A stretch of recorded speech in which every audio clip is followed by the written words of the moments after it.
The results so far are in. So Young Justice has now hit back with a bang and has carried on being what we know it could be. Right all the way back to Wally. So according to the Business Insider, the top 7 shows on Netflix and other streaming services this week are as follows. The opening reads, DC Universe dominated streaming this week with its 2 original shows at the top of this week's list in the most in-demand streaming shows, Titans and its latest animated series Young Justice Outsiders, a revival of Cartoon Network's Young Justice. Every week, Parrot Analytics provides Business Insider with a list of the 7 most in-demand TV shows on streaming services. The data is based on demand expressions. So let's take a look out here at the 7. Let's go down the list. Let's see where Young Justice made it. At number 7, rolling in, you got Marvel's Daredevil. It's no surprise, we knew this would be on the list somewhere. An absolutely stellar season of superhero action, if I must say. The description reads, blinded as a young boy. I mean, you know the story of Daredevil. Critics gave it a 96%. That is absolutely incredible. Cox's Daredevil is perhaps the most brooding and thought-provoking he has been yet, and his performance follows suit, giving viewers possibly the most true-to-page Daredevil ever seen on screen. I could not agree more with that statement. We go further down the list. We have Narcos.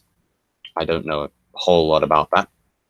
The Marvelous Miss Maisel. I haven't really checked that out either. Black Mirror. And Stranger Things, well, that would have been there somewhere. Season 2 got a rating of 94%. And it says the series lends gravity to the fantastical by foregrounding its physical and psychological toll, by Nathan Frontero, Slant Magazine. Season 3 drops July 4th, so any Stranger Things fans out there, keep an eye out for that. And rolling in at number 2, slap bang, is Titans. It says here, Titans follows young heroes from across the DC universe as they come of age and find belonging in a gritty take on the classic Teen Titans franchise. The good old days.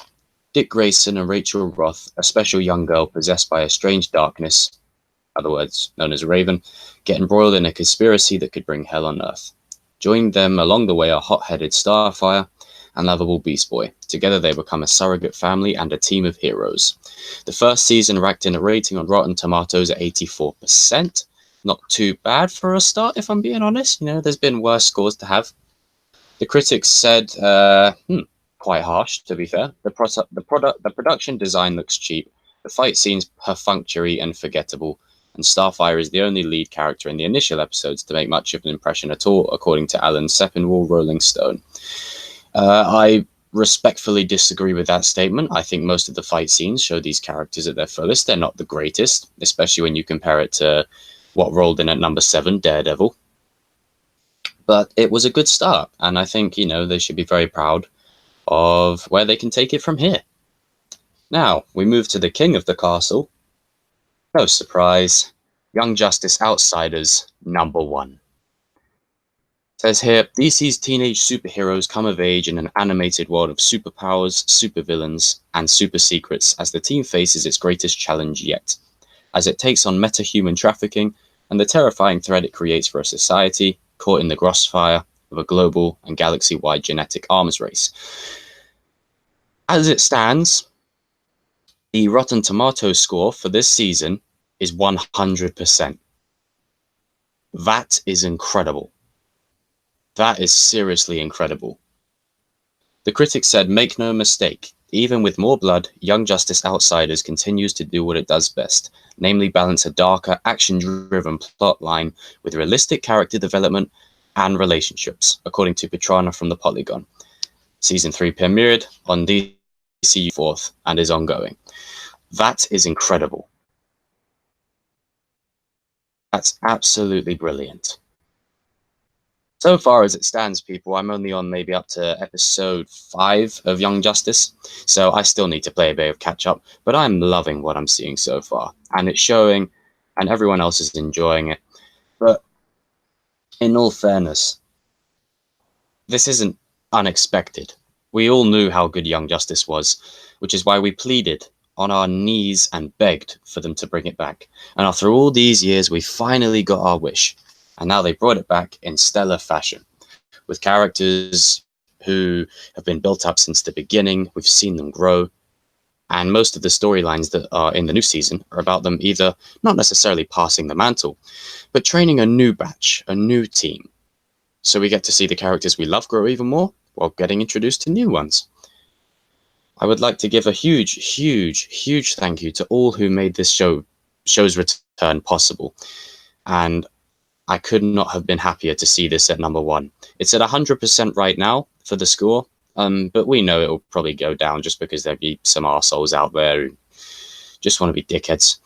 But for the most part, it seems like Young Justice sits right at the top. And while DC are struggling in the film department, there is no question when it comes to the animated universe, or the animated side of life, DC wins by a country mile. Marvel have put out some very good animated pieces of work, but as far as DC go, I think they hold the number for that one. And the mere fact that this show came back, even though we all never thought it was possible, and when you said Young Justice Season 3 could return, everyone would pretty much laugh at you. Well, I know people laughed at me about it. The day it was announced, I was happy. I was so excited, and I was so looking forward to seeing what they would do with it. And only 5 episodes in, and I'm loving it so far. I'm loving everything that they're doing with the characters, and I cannot wait to see what they're going to do next. And it's possible, and it's proof that dreams do come true, people. So with Season 3 rolling in, I think it's safe to say, and now with the streaming service being a big thing now, this is going to bring DC the money. So I expect to see a few more seasons of this. My only one concern is that I know that we all haggled for another season after the ending of Season 2, and I'm glad that we've got it. But what I don't want to happen is them to keep doing the seasons and then all of a sudden decide to cut it again. And then we get it cut on a point where the story isn't really at a point where you can accept it to be finished. So in a realistic sense, as much as I would love it to carry on forever, I am perfectly content if we get maybe a few more seasons out of it and then we let it end naturally, so that way it doesn't get cancelled halfway in the fucking middle again. And we don't have to sit there and beg for another 5-10 years for the show to come back. Because I tell you, where it ended last time, that pissed a lot of people off. And as Charles would say, you can't end it on that. It's a bit of an insult. But as things stand, it sits number 1 in the streaming shows, along with Netflix, and nothing is touching it at the minute. So, Young Justice, to all who were involved, to all who made this possible, thank you so much, and keep up the great work. We'll be watching.